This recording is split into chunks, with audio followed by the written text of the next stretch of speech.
नमस्कार, आप देख रहे हैं दर्श न्यूज। मैं हूं आपके साथ रितेश शर्मा। देश में अभी क्रिकेट का खुमार है।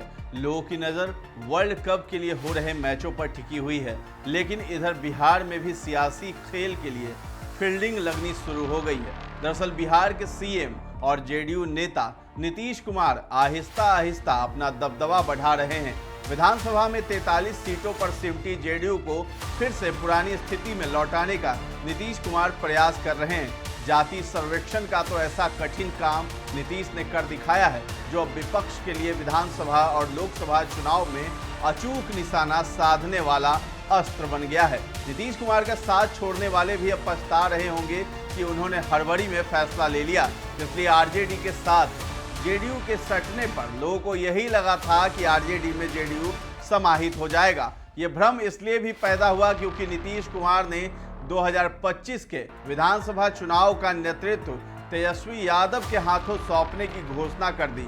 जाति सर्वेक्षण का काम पूरा हो जाने के बाद नीतीश कुमार पूरे देश में विपक्ष का मॉडल बन चुके हैं। आरजेडी भी नीतीश के अंदाज में अचानक आए बदलाव से हतप्रभ है। मुस्लिम लीडरों से सीएम नीतीश कुमार ने मुलाकात भी की है। नीतीश आहिस्ता आहिस्ता अपने वोट बैंक को ठीक करने में लगे हुए। वे किसी तरह का कील कांटा नहीं रहने देना चाहते हैं। जाति सर्वेक्षण के आंकड़े सामने आने के बाद नीतीश कुमार अपनी पैठ उन जातियों में बढ़ाने को बेचैन हैं जिनका साथ साल 2005 से अब तक उन्हें लगातार मिलता रहा है। मसलन मुस्लिम कम्युनिटी को नीतीश कुमार अपने पक्ष में करना चाहते हैं, इसीलिए उन्होंने बीते हफ्ते जेडीयू के मुस्लिम नेताओं से मुलाकात भी की थी। कांग्रेस और आरजेडी का युग समाप्त होने के बाद मुस्लिम वोटर नीतीश कुमार के ही साथ थे।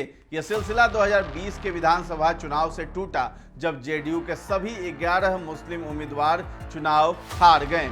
बिहार में दलित और महादलित में बटे दलित समुदाय को अपने साथ रखने की योजना पर भी तो नीतीश लंबे वक्त से काम कर रहे हैं। उनके उत्थान के लिए नीतीश कुमार ने दलितों को 2 भागों में बांट दिया और उनको उसी हिसाब से सहूलियतें दी। उनके लिए कई तरह की सरकारी योजनाएं बनाई। दलितों में भरोसा कायम करने के लिए उन्होंने जीतन राम मांझी को सीएम तक बना दिया था। हालांकि कालांतर में मांझी ने कभी उनसे दूरी तो कभी नजदीकी का खेल जारी रखा है। हाल तक नीतीश के साथ रहने वाले मांझी ने प्रत्यक्ष रूप से उनसे दूरी बना ली है, लेकिन अब खिचड़ी भी पकाने में वही लगे हुए हैं।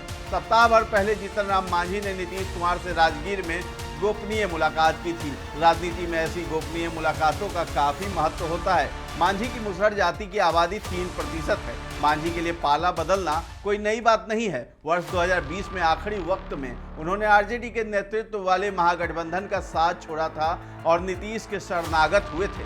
नीतीश कुमार के साथ उनके स्वजातीय कुर्मी वोटर तो 1994 से ही हैं। पहली बार पटना में 1994 में कुर्मी और कुशवाहा जाति के लोगों ने साझा सम्मेलन किया और लव कुश समीकरण की नींव पड़ी। यह समीकरण नीतीश कुमार को केंद्र में रखकर ही बना था। बिहार में ताजा आंकड़ों के मुताबिक कुर्मी आबादी 3% से थोड़ी अधिक और कुशवाहा की तकरीबन 5% है।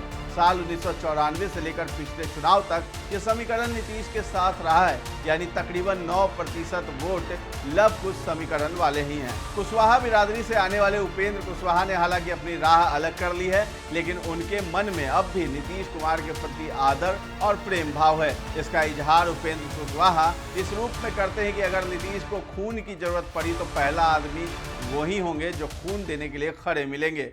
उपेंद्र कुशवाहा जेडीयू से इसलिए अलग हुए थे कि उन्हें आरजेडी में पार्टी के विलय की आशंका थी। अब नीतीश की सक्रियता देख ये शंका भी निर्मूल साबित हुई है। अगर मांझी और कुशवाहा नीतीश कुमार के साथ आ जाते हैं तो नीतीश की ताकत बढ़ जाएगी। पूर्व सांसद आनंद मोहन खुद ही नीतीश की ओर खींचे चले आए हैं। आनंद की रिहाई के लिए नीतीश कुमार ने जेल मैनुअल में संशोधन करने का जोखिम उठाया। रिहाई के बाद लगा था कि आनंद मोहन का झुकाव आरजेडी की ओर रहेगा। ऐसा मानने का आधार ये था कि उनके बेटे चेतन आनंद आरजेडी कोटे से एमएलए हैं। आनंद की पत्नी लवली आनंद भी आरजेडी के साथ हैं।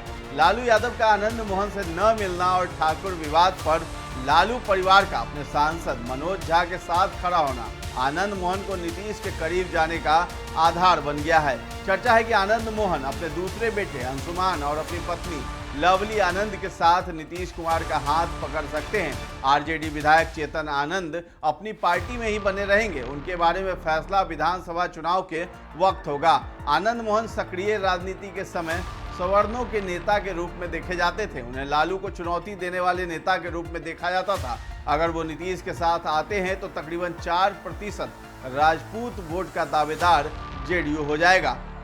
इस वीडियो पर आपकी क्या राय है, हमें कमेंट सेक्शन में जाकर के जरूर बताइए और हमारे चैनल दर्श न्यूज़ पे बने रहें। और अब तक सब्सक्राइब नहीं किया है तो फटाफट कर लीजिए। और अगर ये वीडियो आप फेसबुक पर देख रहे हैं तो हमारे पेज को लाइक और फॉलो करना न भूलें। धन्यवाद।